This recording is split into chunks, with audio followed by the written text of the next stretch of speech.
Let's face it, not everyone is living with a life's purpose, and that is what we explore on this episode. Hi, my name is Leslie Pagel, and this is Purpose Project.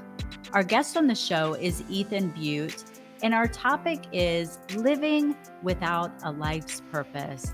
It's a fascinating conversation that you won't want to miss. Let's take a listen. Ethan, thank you so much for being here with me on Purpose Project. I'm looking forward to our conversation on the topic of life's purpose. Me too. I'm excited to see where it goes. I love that you're doing this, and I am honored by the invitation to participate. Thanks for being here. Before we get into the topic at hand, tell us a little bit more about yourself. Who is Ethan? Gosh, that's a really big and fun way to ask that. So I'm a husband and a father. I live pretty simply. I like to be outside. I like to run and walk and hike. I'm a Midwesterner who's lived in Colorado for 18 years now. Professionally, I guess I would call myself a communication and marketing professional. I've written a couple of books. I've hosted 3 shows. I currently host one of them, or maybe one and a half.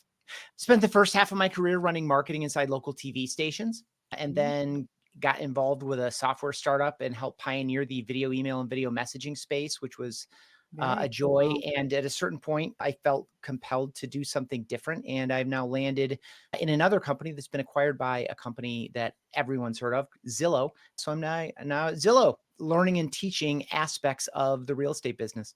Well, thanks for sharing a little bit about you. I am curious. We're here to talk about the topic of life's purpose. Have you discovered your life's purpose? No, it feels too singular or specific or monolithic for me. So Mhm. no, I mean, and we'll get into all of this, I'm sure, but I recognize the importance of purpose. There's certainly better health outcomes in all situations and life outcomes for people who have identified a purpose. I also know that, or I think, I don't know this for a fact, my assumption is that the placebo effect doesn't really work if it's a placebo. And so like there's this kind of like Mhm. manufactured aspect of it to me. I take the word purpose to be like really important and meaningful. I Mhm. think it's very, very deep. That's where I go right away with it. You know, essentially, why are we here and how are we supposed to live? I think we treat purpose in today's society and culture as what is my individual personal life purpose? And that, I mean, just baked into that is the idea that there's no, collective, that we're a very Mhm. individualistic society. And so, like, I don't know that I, as an individual human being who was fortunate enough to be born to the people I was born to and the place that I was born in at the time that I was born, I just feel fortunate in all of that. And I guess I've taken most of this journey as a what's the next right thing? What's the next interesting thing? So I guess at some level, you could say I'm being reactive to the environment. I don't think that's a desirable thing. So anyway, I know I didn't make one single point there. I'm just You made a exploring this lot of idea. points, I, actually. I'm just exploring this idea of purpose with you. And again, that's one of the reasons I feel privileged by the invitation is that it's a really, really interesting topic. Mhm. And I haven't necessarily struggled with it, but I certainly haven't found myself resolved and say, this is my life's purpose. Cause I think it's often conflated with ambition and personal ambition. I think a lot of people are on what they think is a holy quest. It's my life's purpose, but it turns out that really it's quite self-serving, and I don't think Uh-huh. that's the purpose of our lives or the purpose of defining a purpose. I do want to just take a moment and summarize what I heard because I heard a little bit of it feels big. It feels like this overwhelming thing. You also talked about how you've seen some of the research behind it that shows it has some benefits, living longer and things like that. You mentioned a placebo effect, which I want to understand that point a little bit more, what you were talking about there. And then you also talked about this idea of when we think about our life's purpose, it seems very individualistic and not collective. Yeah, which isn't necessarily right or wrong, it's just reflective of how we treat it in our society and our culture. Placebo, I'm just saying, like, I I'm not sure that it's something that we prescribe or assign ourselves, or if it's something that is innate, and maybe it's revealed to us, maybe it isn't, but that it's something Mhm. that's happening regardless. And so this idea of like, if I assign something to myself, it's got a level of awareness and consciousness to it that I don't know is as powerful as this thing that's just like it's deeper, it's innate, it's baked into us, it's been there all along, and maybe it's revealed to us, maybe it isn't.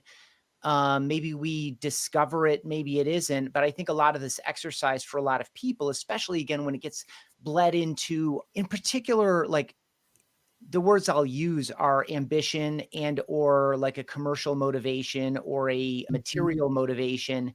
It distances itself from what I think purpose is about, but that's just my own conception of it. Yeah.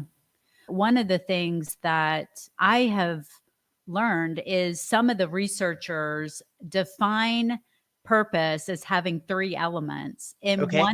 one is goal assertion. So that is about achieving goal. The other is about doing something for purposes of others.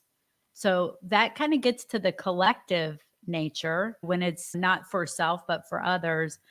And then the third is purpose is when we do something that's personally meaningful. It means something to us, but it's for others and we're trying to achieve something. Yeah, okay, so a couple of things on that with regard to me and why I've launched into this conversation the way that I have. Like, Mhm. one, I to say that I'm not goal-oriented isn't fair, but I will also just add as just a minor detail just to characterize my relationship to it. I run and I've been running for decades. I Mhm. don't run with a clock.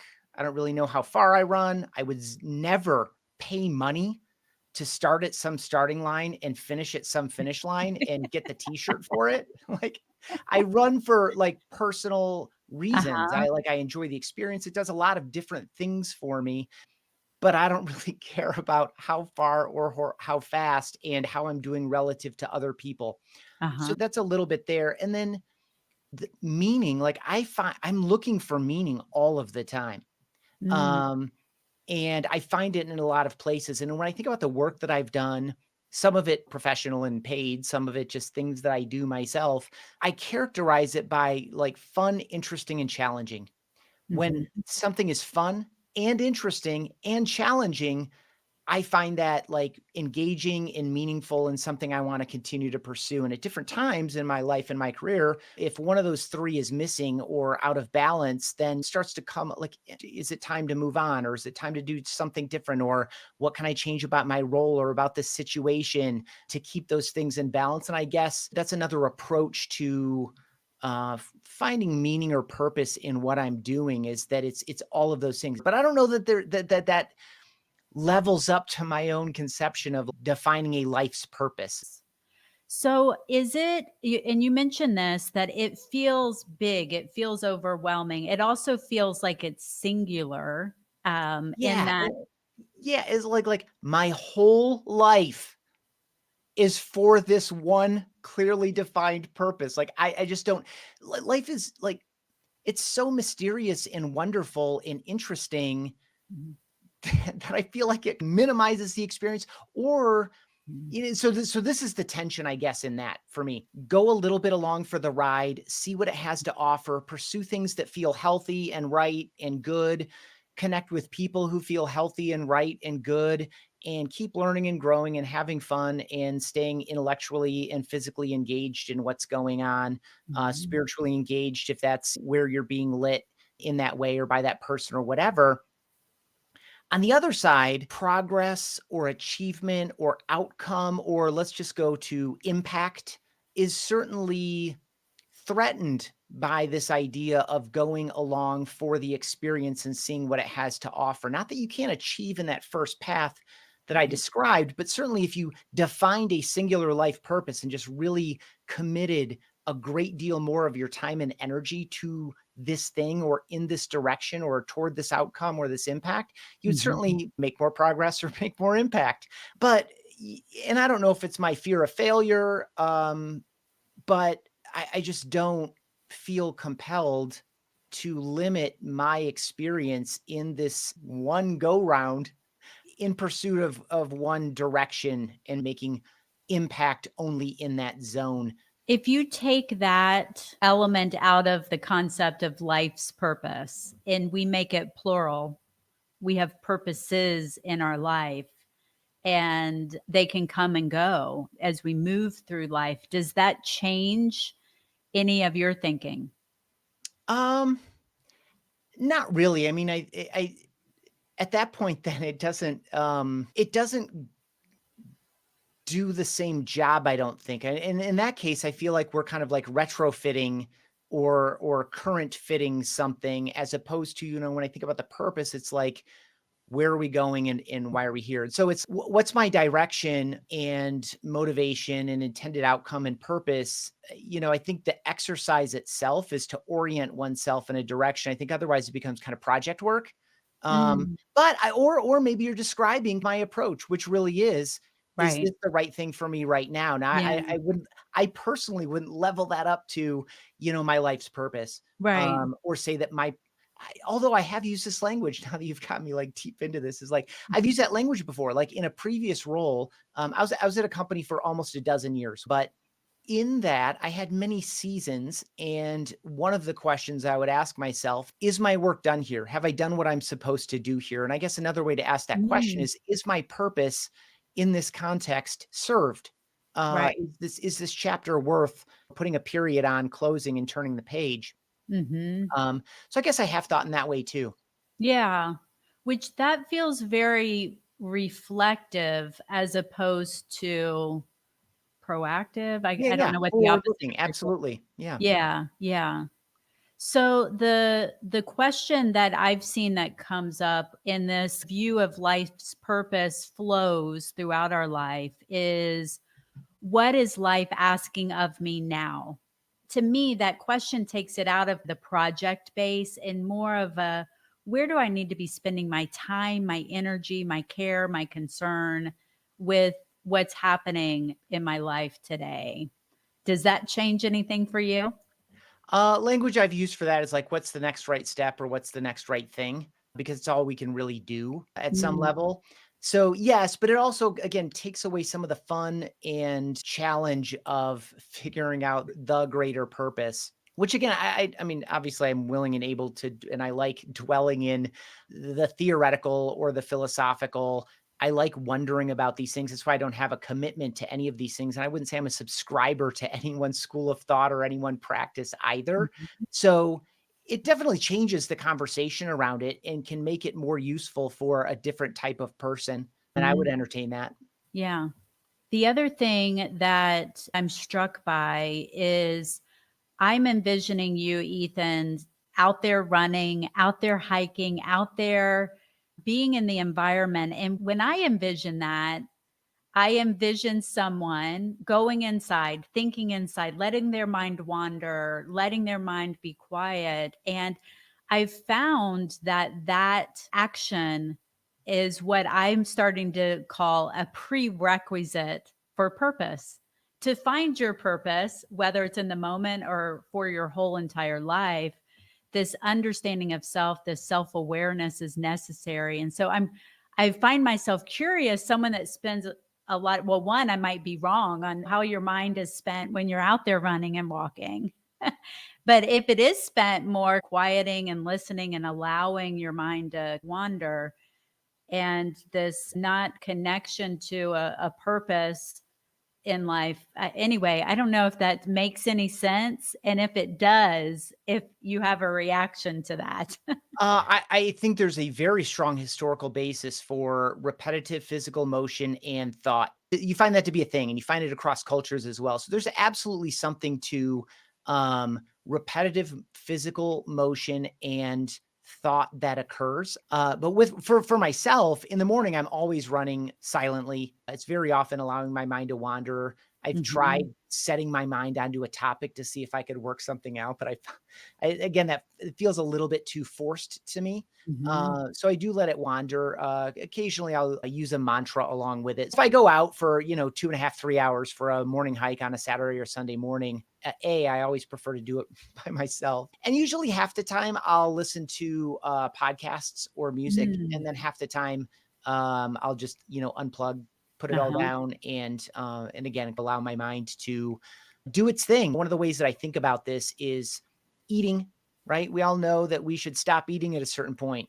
Even if we're Uh-huh. eating really good things, you can eat too much and your body can't digest it. You need to stop and allow it to digest. And I think the same thing is true of our minds. I think in the way that we live today, we're constantly consuming ideas and information, even Mm. if it's something that we generally would regard as more healthy, like reading a book, or whether it's something that we would regard as more junk food, like just constantly flipping shorts or reels or whatever the case may be.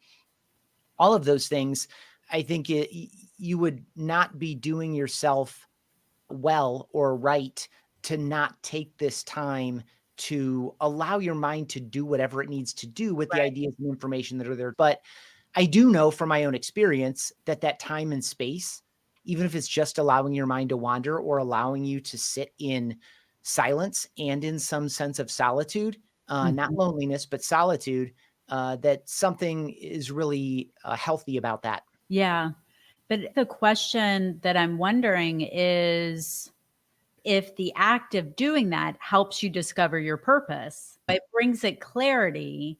And what I'm seeing for you is that's not a part of the outcome of your solidarity, allowing the mind to wander. It's not bringing clarity in your purpose.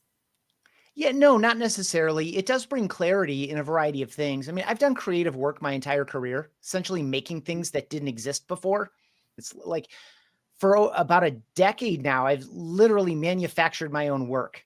What am I Uh-huh. going to do this quarter? What am I going to? It's aligned with the greater organization, but essentially, I'm responsible for not just manufacturing things out of thin air, but also manufacturing what it is that I'm going to manufacture. Right. And so that creativity requires that space. And I found that like some of the best insights, I guess, like the to help me with the next right step or the next right Mm. thing or to solve that problem or to answer that question, or to close that gap, it occurs to me not at a time that I decide it needs, sometimes you have to make a decision. Like I got to make a decision by 3 o'clock Right. today. So you just have to make the decision. But in other cases, you have the privilege of allowing things to occur to you. And that's what that process is about for me. I will say some of the joy and gratitude that I experience about my existence is found in that process. So, Right. this meaning, like this idea of, and that's the other way to, I think about it too, is like, not is this thing that I'm doing right now or for the next 4 years, does it have meaning or does it provide me with meaning? Um, Fun and interesting and challenging? Is it those things? I find like I reflect on what is fun about it or what is interesting about it, or I'm grateful for the fact that I've been intellectually engaged by this challenge or topic over the past several months. And while you're in it, you're just intellectually engaged and challenged. It's in these times where you can reflect back and be, and again, this is backward looking, not forward looking, as you already Mhm. observed. Um, but that's also part of how I make sure that I guess, I'm finding meaning in what I'm doing, and I appreciate the opportunity to do what I'm doing. And another word that I don't think I've introduced here that I reflect on a lot is enough. So when I think about purpose and ambition and direction and impact and outcome, I often wonder about like what is enough? Have I done enough? Is this enough? A lot of people reflect on What like, is enough? Am Yeah. I enough?" But like, I think enough is a really interesting question here. And when I think about religion, in general, I think it's humans' collective effort to figure out why are we here, how are we supposed to live, and what happens when we're gone. Mm. I would just observe that forever we've been trying to understand these things. And so when I say collective, I don't just mean am I operating in service of other people, but I mean like do all of us being here, whether we're all aligned in this one school of thought and practice, religion or otherwise, or all of us together, is there a reason for this to be happening? That's where I'm at with purpose. And that's why I struggle with some of the more base, commercial, personally ambitious, ego driven approaches to purpose. One of the reasons I went down that line, and then I'll wrap it up and give it back to you, is um, the one thing that's common across all philosophies and major world religions who have gone down this road of trying to answer these questions, which at some level is a purpose question or set of purpose questions, um, is some version of the golden rule. Mm, Dozens of them have arrived at some version of the golden rule. And so when I think about mhm. enough, I think, is it enough to be the kind of person we want other people to be?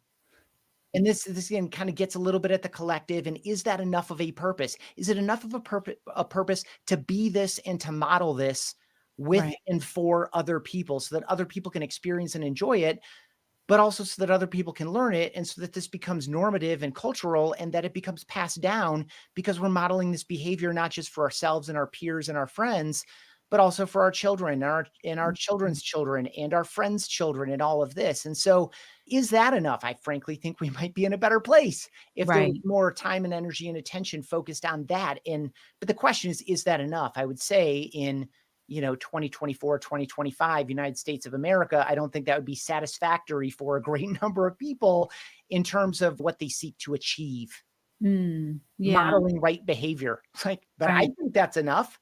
Yeah.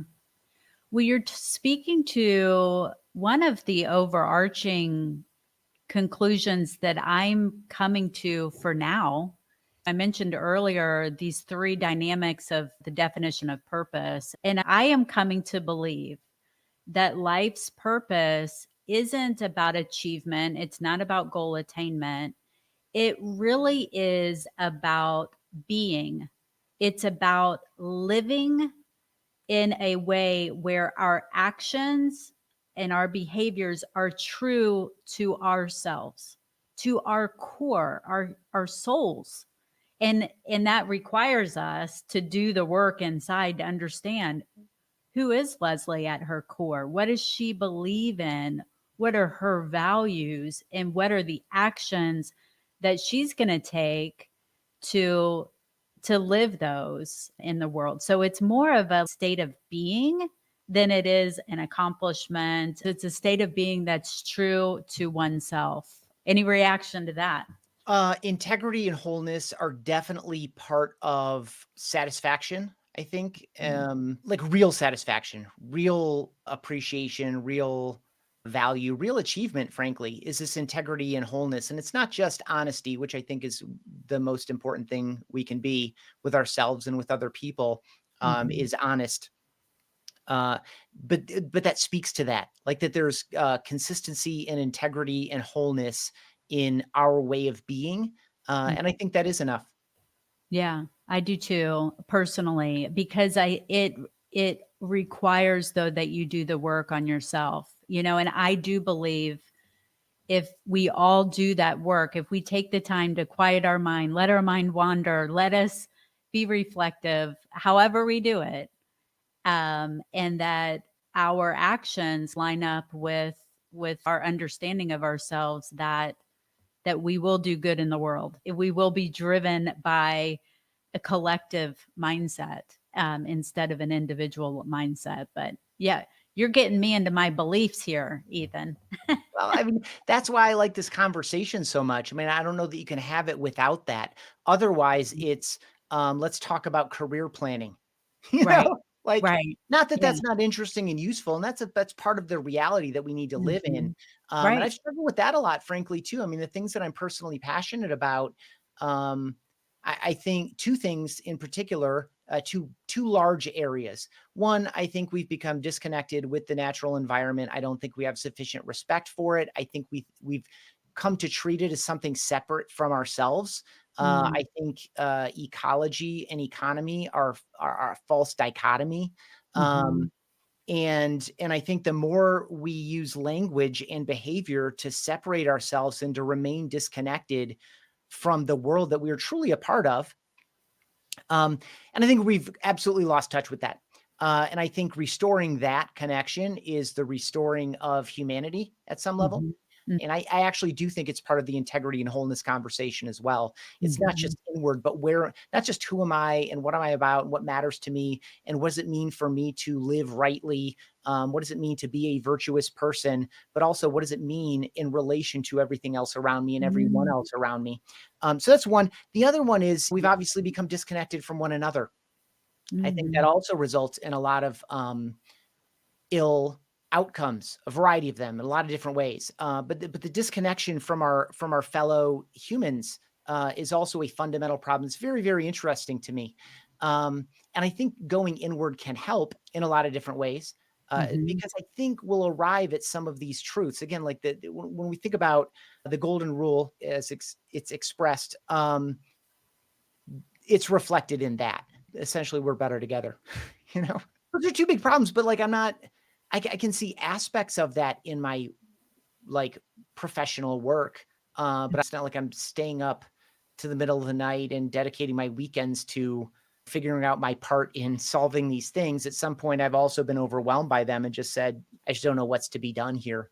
Right. What I also feel like you say is, I'm going to do my part. I'm going to live my life in a way that is true to the belief that we're all better together, that honors our environment. It's role modeling, really.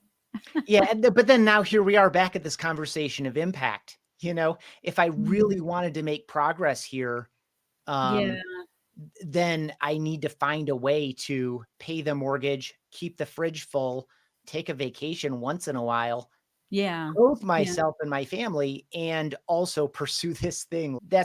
That's where I give myself permission not to go all in on these, and that's how I arrive at like, is this enough? And Well, that, I move back and forth between those ideas. yeah. Well, that concept of impact, the way that I have heard it talked about on Purpose Project is passion, this idea that we're so passionate about this thing that we're willing to stay up to do the things. And it's when the purpose in my life and that my passions come together is how I'm going to achieve this purpose. So, any reaction to this concept of passion behind it? Yes, absolutely. I mean, it's 100% required, Mhm. if you are to go down that road. I mean, for me, when I think about it, when I'll just speak to something that got you and I connected in the first place is, I started the show, Chief Evangelist, for fun and interest. Like, I was interested in it, the door was Yeah. open, it seemed fun and interesting and challenging, and I did that show mornings, nights, and weekends. Uh huh. And at a certain point, I changed jobs.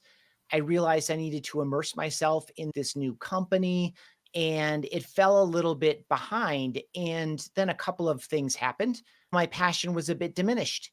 Um, but I moved on from it, and I spend, if I'm doing work on mornings, nights, and weekends, which happens regularly for me, it's all Mhm. been in my current role that I'm being Yeah. paid for, and the thing that provides the resources for me to do all the other things in my life. The reality of my day to day right now is that if I have 4 extra hours, I know where they're going to go. Right. Um, and Yeah. it's not to that, it's Yeah. to this other thing that I'm doing. Yeah. Does that mean I'm more passionate about what I'm doing now? I certainly am. Uh-huh. Am I more passionate? I don't know. Is it more important long term? I don't know. Does the world need to understand the chief evangelist role? I don't know. I don't know. Well, but how about this question? Did your passion for chief evangelism shift? Did that change? It did. It got watered down a little bit for a couple different ways and a couple different reasons. And so, Right. so now what I'm getting into is this kind of outside motivation. Is the work being validated or appreciated by enough people in the right way for me to stay interested in it? And then it's like, well, there's Yeah. so much wrapped up in it. It's Yeah. really interesting. Yeah. But I would say, yeah, obviously my level of interest and energy and passion was reoriented with a change of employers. I'm essentially studying a business model that remains emergent in one of the most important industries relative to the United States GDP. It's a Mhm. big topic and it's super Right. interesting. And so I'm like, if I'm going to dedicate a Saturday morning to doing air quote work, it's going to be in that area. Right. So part of Yeah. that too, part of that is like, but part of that is like the integrity issue that we talked about before, wholeness. Like I Mm. see myself, I present myself, I believe that I model that I am a conscientious, hardworking person that has your interests in mind as my employer, just as I have my own interests in mind. But the benefit that I get out of it, among many, is that it's fun and interesting and challenging, and that brings me to life. Yeah. So, what I heard in that, Ethan, connected to the topic of purpose, is sometimes people can get mixed up and my passion is my purpose. Mhm. And I'm thinking, no, they're two separate things. Yeah, but, it's Boolean as well, so, like, where they overlap, you're gonna make more progress, Exactly. and it's gonna be you're gonna be drawn in deeper and faster and all of these other things. Yeah. Yeah.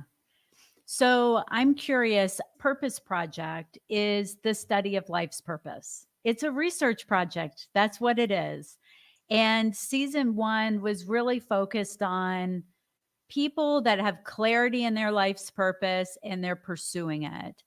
And I know that I also need to represent people like you that aren't pursuing a life's purpose and it's for these beliefs. And I'm curious from your perspective, I see a whole season dedicated to the other side when purpose isn't clear, or, when you don't believe in it. What are some of the things from your perspective that I should be looking at, that I should be asking? Are there things that I should have asked you here that would have gotten a little deeper? Any advice for me? Um, I mean, no, nothing that comes to mind, and, I wouldn't necessarily put myself in a camp, but, like, I'm a non-subscriber in general. Like, I'm an open and curious person, and I want to engage in what's in front of me, and I'll debate both sides of any issue just to explore, like, if there Yeah. not that there are 2 sides of these things. So, Uh-huh. um, I think you're gonna find my assumption is that you're going to find a lot more "I don't knows," or, Mhm. "I've gone down that road and it hasn't really produced anything," or, like, it's not around your purpose isn't around the corner waiting to be found, it's waiting to be discovered, you know? Mhm. And that's an active process, and so I think some people either, are digging and digging and digging, and they're like, "It's down here somewhere," um, or they don't know, or I don't think anyone would say that purpose doesn't matter or that we don't have any purpose. Mhm. I think the people who have arrived at a conclusion that there is no purpose to their lives generally aren't thriving Mhm. Yeah. in general. So I think it's more of an explanation or an exploration of if your purpose isn't clear, why not? Right. Okay. Well, it's interesting that you say that because if anyone's going to have a conversation with me, chances are I'm going to ask them if they have a purpose. And one of the common responses that I've noticed is it is, I think so, or I'm not sure. It's this hesitancy as And that's opposed because to, it's so big. It's because like, I don't know if this is the reason I'm here on this earth at this time, you know? right.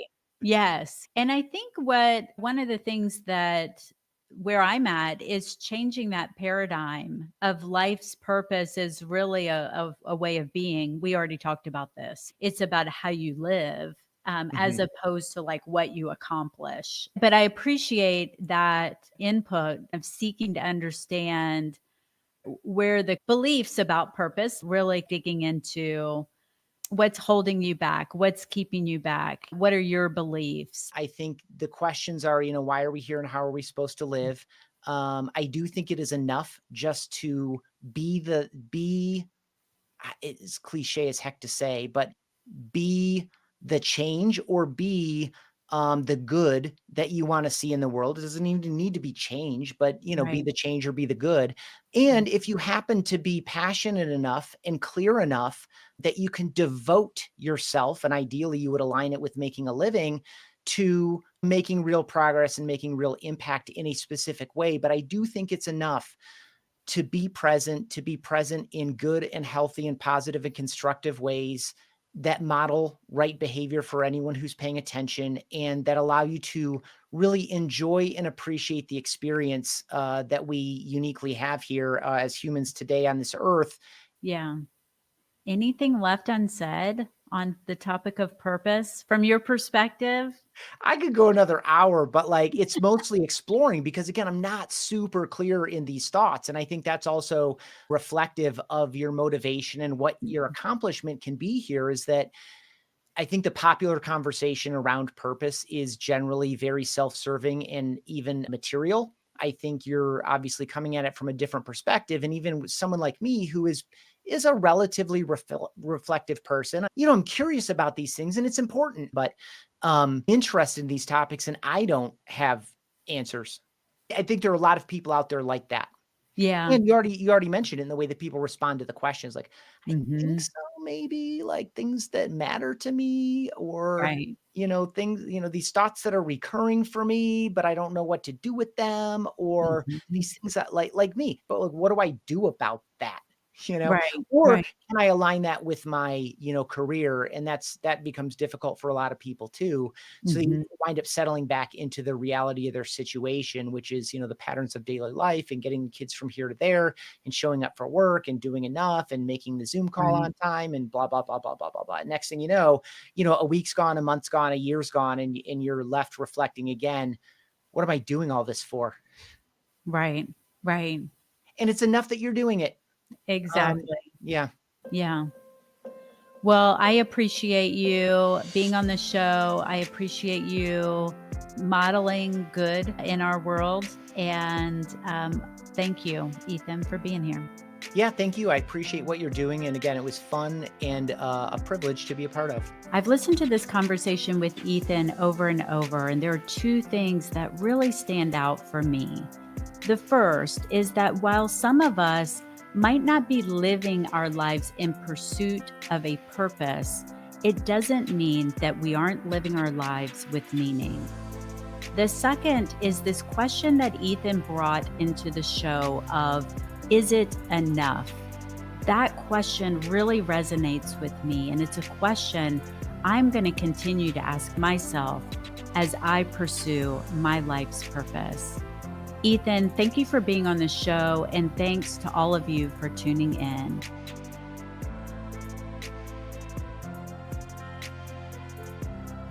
Purpose Project is brought to you for education and for entertainment purposes. This podcast is not intended to replace the advice that you would receive from a licensed therapist or doctor or any other qualified professional.